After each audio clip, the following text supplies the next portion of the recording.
All right, I've got a couple of things. The new book is the parables, and Helen has the book, and they're $12. Please get your book and pay her. I put a sign on the new books that says "Do not take." I hope the 5 that are missing is in the class. If it is, pay for them. The second is I sent out a notice to you about something that I had received and almost fell for. I got a note, or an email, not anything else, from my next door neighbor that said he needed me to do him a favor. Well, my next door neighbor I see him once a year at the annual meeting, and that's it. I wouldn't know him if he walked in the door. But I said, okay, and so I answered it. Don't answer it. It says, do me a favor. If that comes on your computer, just delete it. But before I went to purchase what they wanted $300 of iTunes in a $100 denomination. That is an ungodly amount of iTunes. So it was for a birthday present for his niece. Well, his niece was just next door, so I just thought it was. And then I started to go to the store, and then it dawned on me, I can buy them on my phone. I've never done it, but because I don't listen to them. So I said, I'm not going to do that. So I went back into my office and I texted him and said, is this your email? Immediately he texted me back, no. I immediately closed the bank, closed all, and I'm in the process of all the things. Ron, my son, is also on the same email list. He got one, but he deletes even the ones he need to read. So, so he deleted it. So as far as I know, I have a service that purges mine once a month. We purged the file. There's no evidence of anybody being in the computer. But I'm in the process of changing every password that I've got everywhere. And that is a nightmare. I don't want you to go through it. And I was successful because even I can't get back into my bank. So it's really a hard time. So what is the lead thing on the Sir? email? What is the lead message on the email? Do me a favor. Do me a favor. Do me a favor. And I text back, what? And that's when I opened the door and they could get in. But luckily, I got everything closed and I got 2 more emails saying, this is urgent, please hurry. And I did. I deleted it. So, You hurried and deleted it. I'm sorry? You hurried right up. I hurried right up. All right, is there any other announcements? Yes, sir. No football report. No, not reporting. No report. Talk about baseball. Baseball's good. Not doing sports report, but I have 2 tickets for the concert today at 4 o'clock. These are compliments of Richard and Kirsten Coleman, who couldn't be here. And it's at 4 o'clock, and get to sit down front in a patron seats. Anybody would like to have them? I would. You got it. We're going. Thank you. Thank you, sir. Thank you, Charlie. Thank you, Richard and Kirsten. Any others? Richard and Kirsten. Got about anything that needs to be done? Sarah, I thought you were singing. Not me. All right. They're not Uh, sitting there. I'm glad those of you that are here are here. This is not a position statement this morning. Dick is going to bring us up to date to where we are and what the church eventually do and your role eventually. So, very knowledgeable individual. He's a member of the Breakfast Club. That's a point. We don't talk about golf around him, and it's a gentleman. I met Dick many years back, and that is the biggest statement I can give him. He is a gentleman, and love him dearly, and he's quite informative. He's very knowledgeable on the subject because he's been there. And I will open the, yes, ma'am? I was just gonna say, welcome, Judy. Judy, excuse me. We welcome them both. He wouldn't have been here if Judy hadn't gotten him. That's right. Let's go to the Lord in prayer. Father God, we just ask that you be in our midst and just guide us through this subject. And Father, just bless all those that are here and those that are not. And if they're ill, Father, we just ask you put your healing touch upon them. Now lead, guide, and direct us and make us mindful, Father, it's always from you. In Christ's name we pray. Amen. Amen. Now we'll have Dick Williamson. Hey, Good morning. good morning. Did I get this on? Yes. Yeah. Okay. I don't know about all this bit about knowledge and all that stuff. What am I doing to make it sound that way? Just because you're removing, I think. Yeah, it needs to be a bit closer. Okay. It does, we can't hear. Tell you what, let's do this. Are you gonna, No, just leave it right there and take that off. give me the, You don't want to put your hand in my pocket?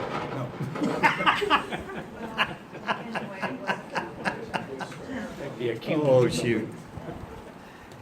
Thank you. I thank for being here, for that gracious introduction. I don't classify myself as an expert. I do classify myself as having had experience. I have been to 5 general conferences.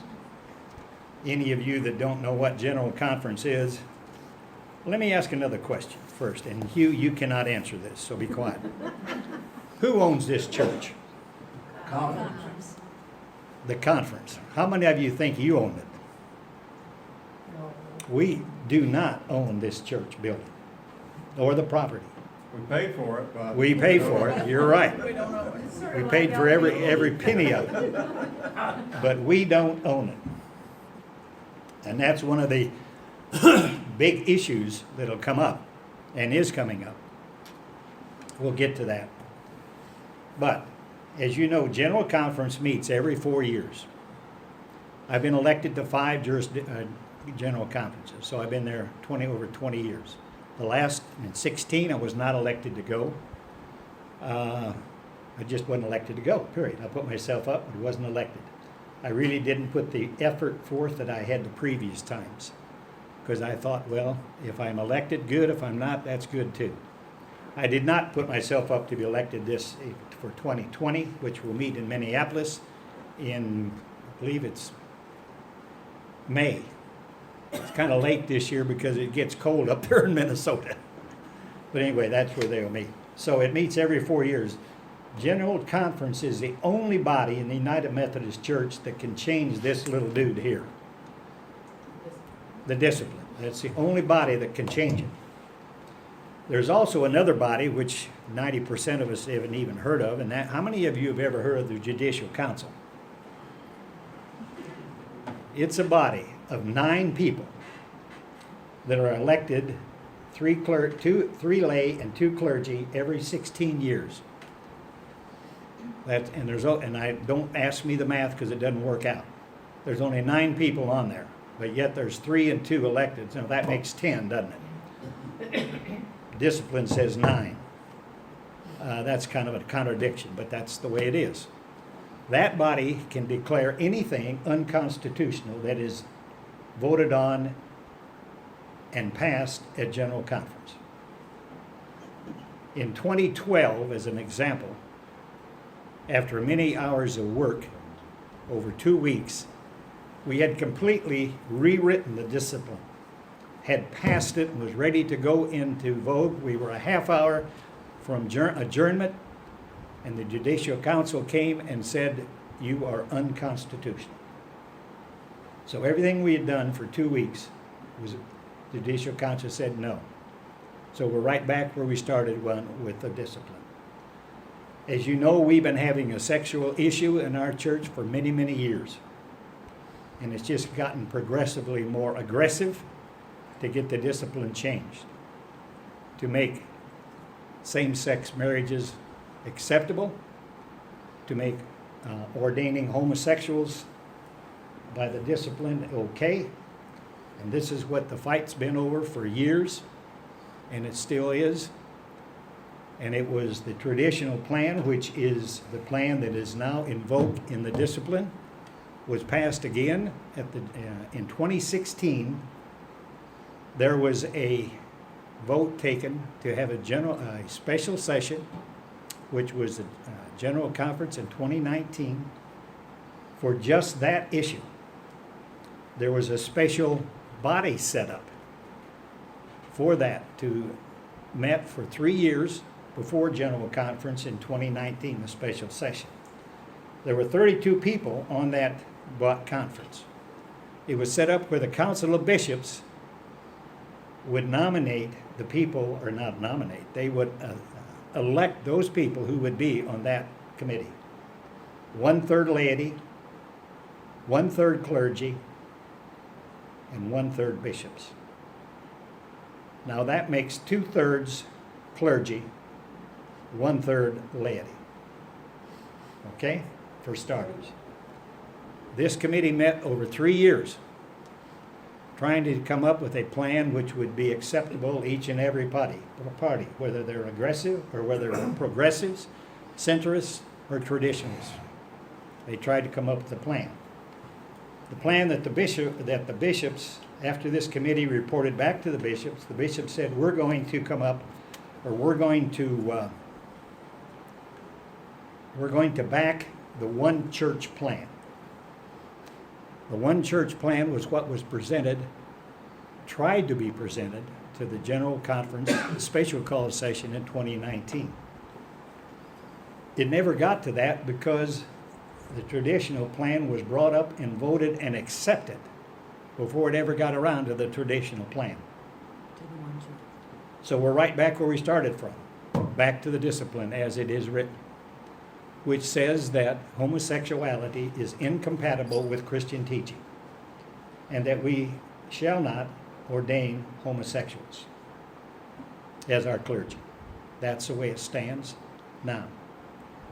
Also at that 2019 conference, which was very important, there was a resolution presented and passed which gave an equitable way for churches to leave the United Methodist Church.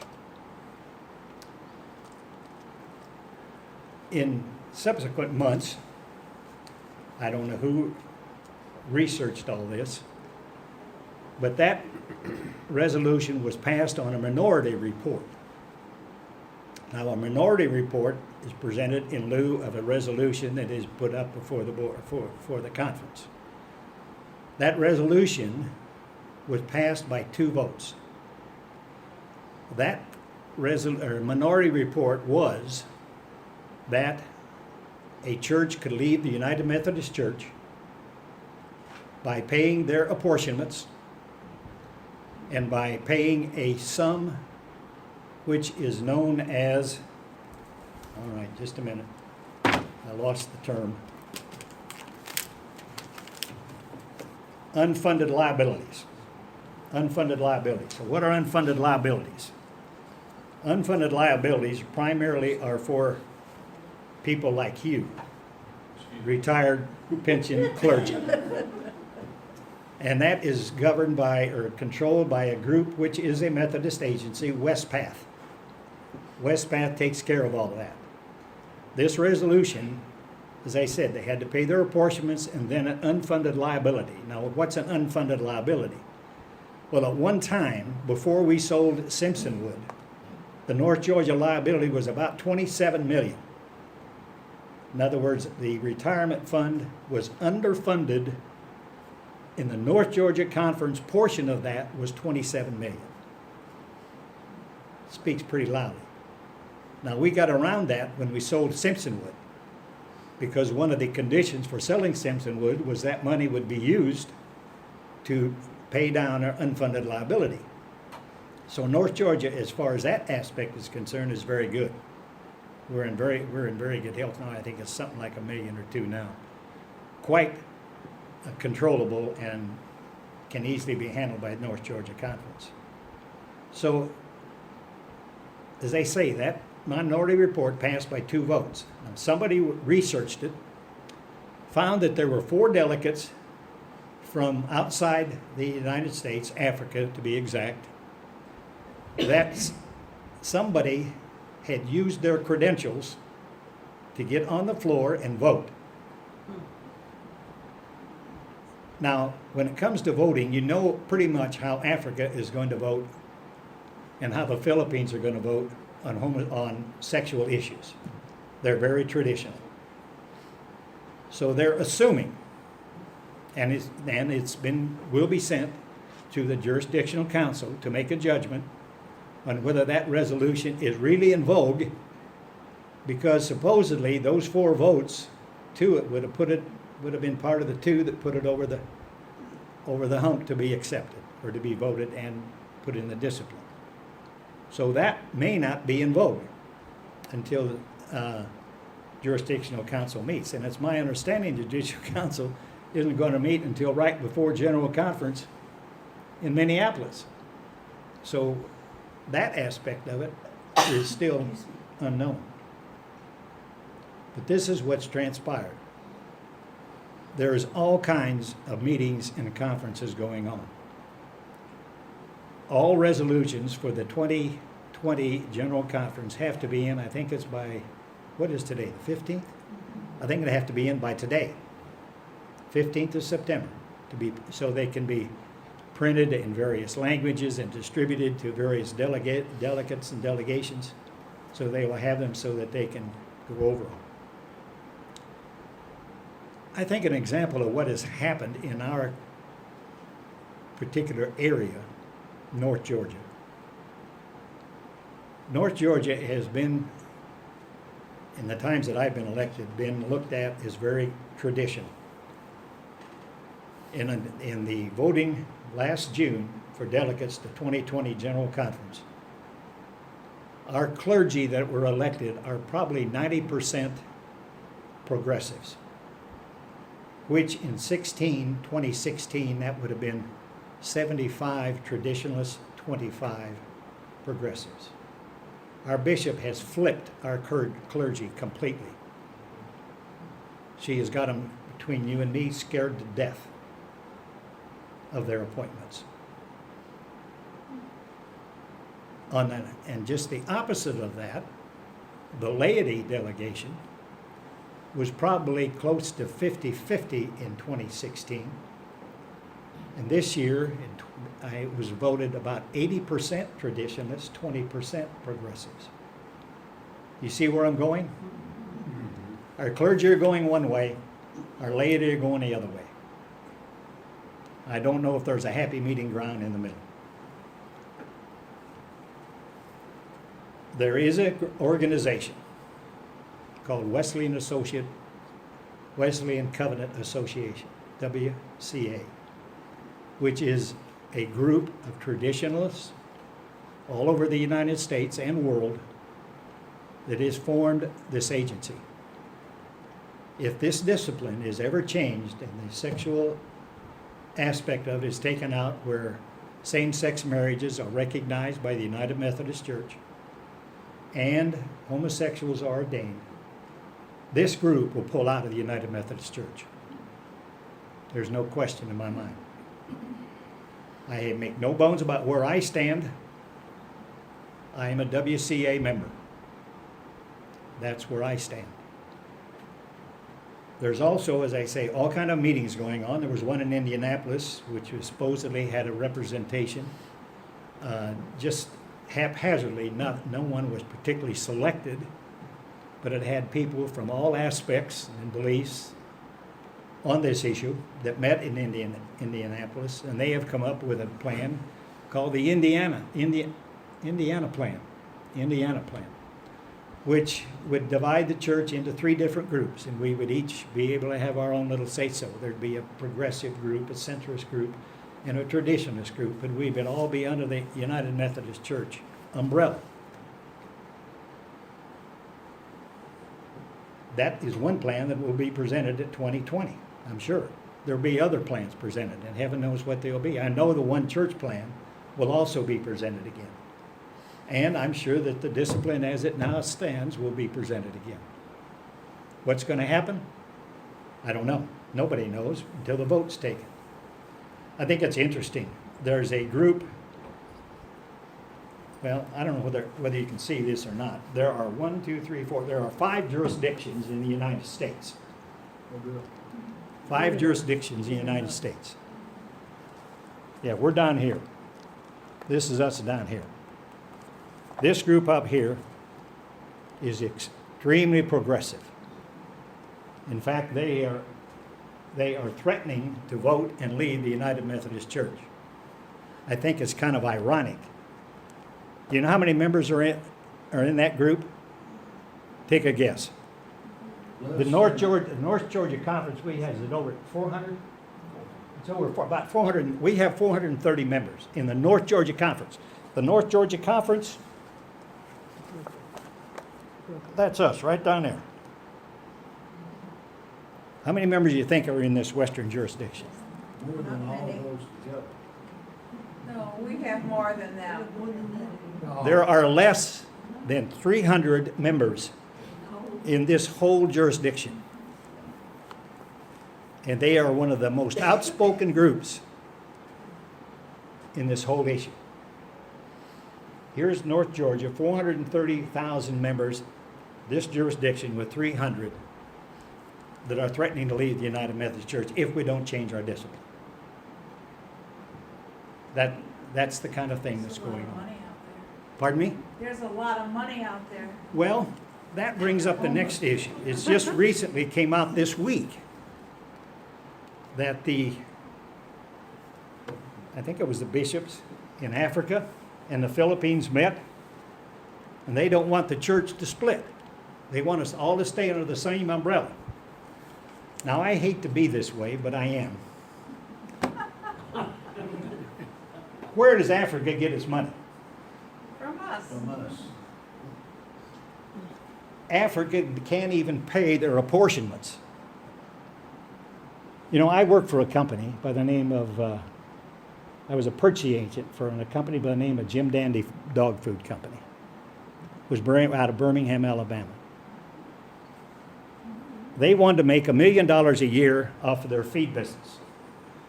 I had come from a very large feed manufacturer and was quite familiar with all of our margins and so forth. And they wanted me to look at their margins on their animal feed because their tonnage kept slipping, going down and down, which meant they kept increasing their margins on the feed they sold. I told them, I said, I'm going to hate to be that guy that buys your last ton of feed with $1 million margin. Well, to me, the United Methodist Church is in that same plight. What's the membership in the United States doing for United Methodism? We're losing members We're declining very steadily, in Africa. very steadily. I just was reading an article this week where the Episcopal Church, since they passed what they've did and have done what they've done, they've lost almost 30% of their members. There are 3 other major denominations. 3 other denominations have the same plight as happened. 35%. But yet the progressives keep saying, if you do this, change this, we're going to be fine. We won't lose members. Well, they got their head in the sand. They're going to lose a lot of members. But, you know, that's my analogy. And to me, this is why the African and Philippine bishops have come out and said, we want to stay under one umbrella. Sure they do. Because they don't know where they're going to get the money if we split. It's all about the Benjamins, isn't it? All about what? All about the Benjamins. Yep. Yep. Yep. Nick, wasn't the most dominant factor in the recent bishops' vote relative to this issue from the African delegations? I didn't get that down. What was it? Wasn't the most dominant vote in the recent issue from the bishops on where this situation stood was from the African bishops. To keep it in the discipline. Oh, yeah, yeah. I mean, there are countries in Africa where it is unlawful to have. Well, let's go a step further. It says in the discipline that each conference will have one lay and one clergy, at least. Other than that, it is your delegates, the number of delegates you have is based upon your membership in your annual conference. Okay, as we said, the United Methodist Church in the continental United States is declining. So the number of votes that the continental United States has is declining. Africa and Philippines are busting out the seams. So therefore, they continue to get more members, therefore they get more delegates to General Conference. So it's a no-win situation. Here is the people where we're growing is in Africa, where they can't support themselves, but yet they're wanting to, in essence, vacate their vote. So they can do it, and there's going to be a plan, I don't know which one it'll be, that'll come up where the United States can do what we want to do with our discipline. There's going to be a plan come up with that, I guarantee it. Which means that this issue in the discipline as it is now will change. If you vote just the United States, it'll go through. It'll change the discipline. Yes. I have 3 questions. The Judiciary Committee is supposed to be 9, but it's 10. No, it's only nine. It's I don't know only how 9. they do it. but So they do. so they rule on majority vote? They 5 on they 4? rule on the constitutionality of any resolution But passed by their vote, General Conference. if their vote wins on a 5-4 margin? I mean, do they vote That's right. within, okay. The second question is, what is the centrist point? Explain that. Well, that would be a middle of the road. Yeah, well, You know what what a is, middle of the roader is? well, It's yeah, somebody I'm a middle of the that'll go road. either way. But explain what that means as far as, Well, to me, it means somebody that's. Shame on you. She said it, I didn't. I didn't hear it. Wishy-washy. Now you said it. That's wishy-washy. They can go either way. They don't care. Third question. the third question is, if you've got all these 3 different plans or whatever, how is the money gonna get appropriated that the properties are already paid for, but you either gotta pay again, or how's that gonna be divided depending on what vote gets? Well, that one thing you made a statement, maybe not all these properties are paid for. We happen to have ours paid for. A Right. lot of churches don't have their property paid for. Well, out Number of, one, so they'd still have that issue, even if they left the Methodist church, they're still gonna have to pay for their own property. Other than that, I don't understand your question. well, if a group, like the group you're in, or that group withdraws and want their own church, say, Mhm. then how does the Methodist authority divide the property? That's one of the questions. How do you? So you See, foresee there- not only, you cannot begin to fathom, I know you can, you cannot begin to fathom the amount of money that the United Methodist Church has floating around. You just can't fathom it. so you foresee probably. See, one year, when I was on the General Board of Higher Education and Ministry, 4 years, I was put on a committee that invested the money for the Board of Higher Education. And it was in the hundreds of millions of dollars that we invested every year. I mean, we met 4 times a year in Nashville. We had 8 different investment firms that reported to that committee on investments that they made. You cannot believe, that's just one agency. We got 12 of them. So in my mind, how it works, I'm kind of envisioning lawsuits coming into this too as well. Could very well happen. We're a bunch of Pharisees in our church. Well, I'm just saying, it's a mess. It's a mess. And I personally don't see any other way than what we are going to split. And to me, I think we will split within the next year. I'll be surprised if we don't split before 2020 conference. And if we don't split before that, we'll certainly split afterwards. Are you speaking of Gainesville? I'm not talking Gainesville. I'm talking church-wide. Okay. And then you come down, now you're gonna ask me a question pretty soon. Well, are we gonna have to vote? Well, they keep saying, no, we won't have to vote. No, you won't have to vote. Well,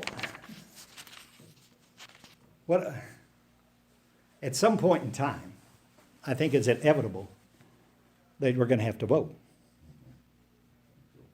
It's just like, and then as an example, the North Georgia Conference could vote to go on the progressive side of things if and when the church splits. Let's say that Gainesville First doesn't agree with that. What are we gonna do? Split from the split. We're gonna have to, and to do that, you're gonna have to have a church meeting, church-wide, everybody able to vote, and which side, where you wanna go. I think there's a lot of people that don't do, now this is Dick Williamson, my feeling and my little bit of knowledge, it's inevitable that every church is gonna have to vote one way or another, and if you don't, they'll take you wherever you wanna go. Where they wanna go. Where they wanna go. Where they wanna go, Yeah. that's right. The sad part about it is, the wishy-washy group, which way they gonna go? I think the progressives know where they stand. I think the traditionalists know where they stand. It's just like in a political. Where are the moderates going to go? To me, that's what it boils down to. Where are the moderates going to go? Which side? Well, I think there's more of them than you think. Oh, I'm not, what, you mean centrists? In politics In the middle? and everywhere. Oh, I think agree. There's a group who'd love I agree. to have a happy medium But somewhere it's, in this world. at some point, just like when you go into the ballot box, they got to make a choice. At some point, we're going to have to make a choice. Yes. Dick, I have a little problem with euphemism here. We're calling them progressives. Who gave them that label? It's kind of like the Democrats want to be progressives now. I understand. They don't like being called liberal. Well, that's why they're called progressives right now. Now, they may come up with something else. Because liberal carries a bad connotation. Well, And so progressive sounds positive. Who gave them the label of positive? Why can't we call them liberals and conservatives? you got Why do me. we call them conservatives instead of stick in the muds? I hear you. I hear you. Dick, in a church vote, it's called a called meeting. is it All not? church conference. And each individual church member has the right to vote and expresses that before who? You could probably, I would imagine that somebody would call for a secret ballot, Okay. and everybody would have their own ballot, get a ballot and vote. And there'd be some supposedly independent group count the ballots. That was what I was hoping you would get to. The people who then make the decision about the outcome of the voting, how are they going to be chosen? Or is there a person like the North Georgia Conference bishop who is going to actually count the votes? Well, I don't know. The reason That'll have to be decided somewhere along the line. To address, but it seems to me that's the crux of the matter, in that the person who are committing, depending upon their subscription, could very well determine how our church would go, whether in fact that was the majority of the votes or not. Might have to rent an electronic counter from somewhere. I don't know whether we'd have any Cads hanging out or not. Chads or whatever they were. It could be.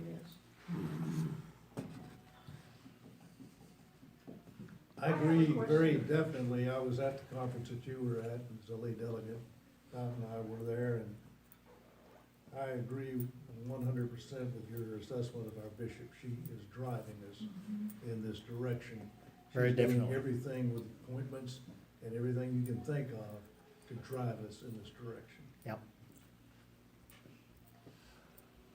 Dick, I have a question in reference to the appointment situation, which we have, of course, in the Methodist Church, which many other denominations do not. Let's just say that it were to pass at the general conference that the discipline would be changed and we would become progressive or whatever, liberal, whatever you wanna call it. Then let's just say in our particular church, the bishop has basically the final word about who's to be appointed here at our church. Is that not correct? That is correct. And She can if- appoint anybody she wants That's to correct. be our senior pastor, if and our associates. Yes, and if the discipline were changed so that homosexual ministers could be ordained, then perhaps she would decide, or whoever the bishop is in this conference, could decide to send one to this church if we did not divorce ourselves basically from the Methodist church as in general. Is that correct? That is correct. She could appoint whoever she wants to, or he Yeah. can appoint whoever they want to be our senior pastor and our associates, yes. Just like she has appoints the district superintendents. Yes. I have a question about the property.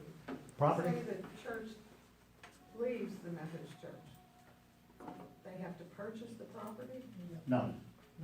Well, you'd have to take your debt with you. If you have debt, if you don't, then you still got the property. You still have. See, to- that's what they passed, but that's, I thought the apparently, everybody property- thinks it's gonna be declared, I thought the property belonged to the That's what you said. overall church. the property belongs to the overall church. And the resolution that they passed allowed local churches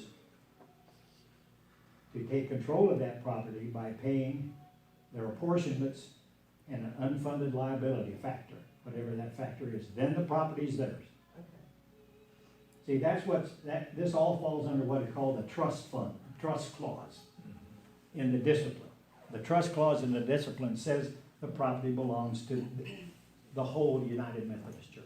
Well, hypothetically, what then would be the cost of this church doing that? Our apportionments, The figure, plus this unfunded liability Yeah. factor, which I Should don't know just what it kill would them be. off. What? If the unfunded liability is for retired pastors, we should just kill them all off. Sorry, Hugh. Well, that was a Christian decision. A lot of love shown there, wasn't Going there? to choir, bye-bye. and hypothetically, do we have any concept of what that figure would be for this? Sarah, I love you. I love you too, Hugh. And this is just as an example, here, I'll say within the last 5 years, up in the Northwest District, let me see which one it was. Oh, it was up in New England. It was in New York. In New York, there were two conferences, just like the North Georgia Conference and the South Georgia,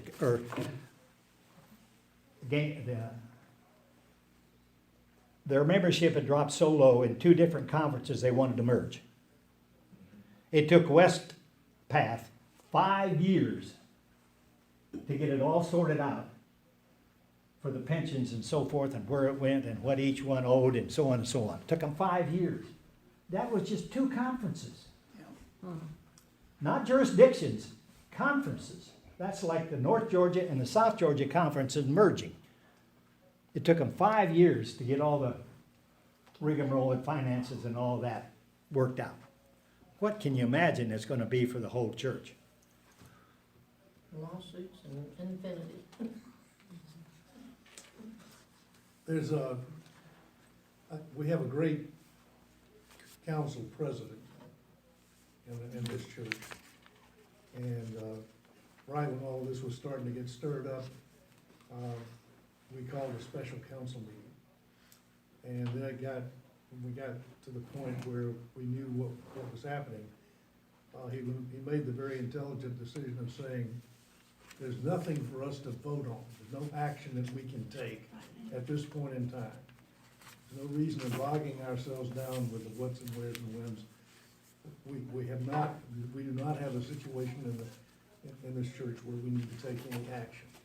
That's true. But what I would like to do is to go around the room and have everyone who's involved in this church and the various activities to give us a status report on what's happening in this church.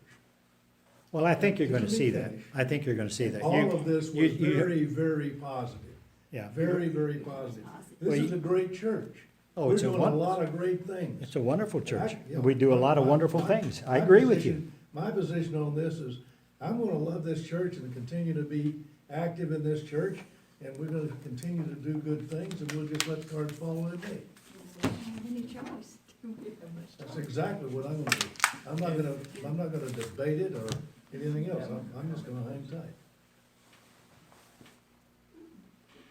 What Dick has given us this morning is very, very important for us to digest.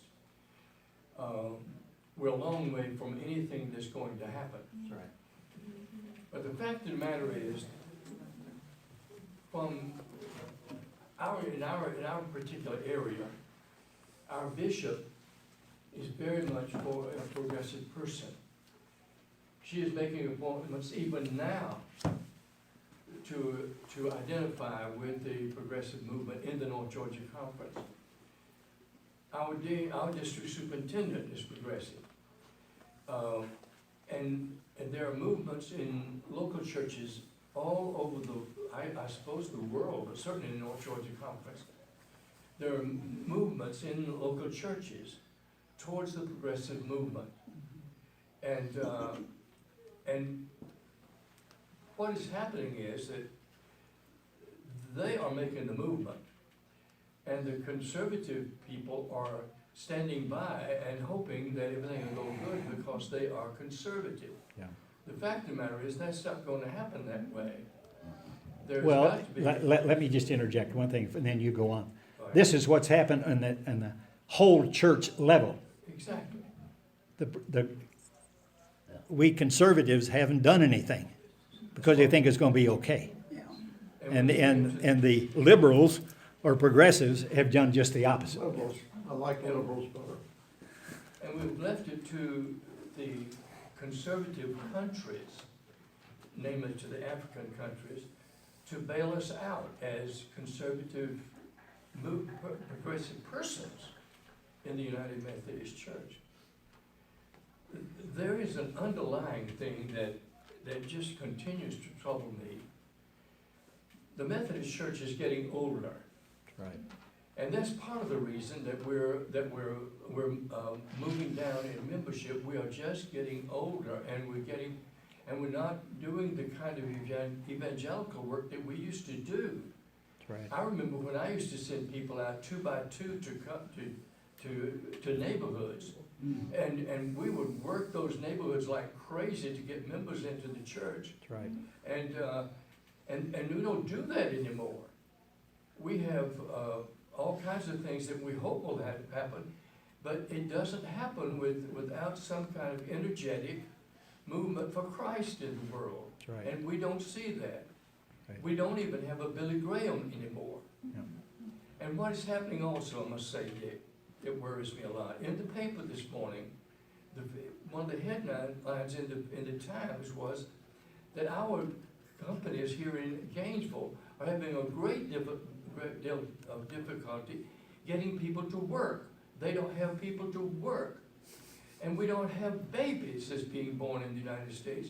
And what's going to happen is that we're going to fail flat on our faces if we don't start having babies again. And people are saying, well, it's too expensive to have babies. Somebody's got to start having babies, and pretty soon I I would love to. Do you understand what I'm saying, though? Our church Hugh, I is think you're getting talking to the older. wrong group. Our church is getting older, and we're not We'll supplying. talk to our great-grandchildren and see what they're gonna do. You know what I'm saying? We need to have grandbabies. Part of the worldwide, Want great grandbabies. especially in the United States. But we're going to get through it, Dick. God is good, and Jesus is on the throne. He might go through people, but we'll get there. Anything, any other questions? Thank you so much for. Thank you. Yeah.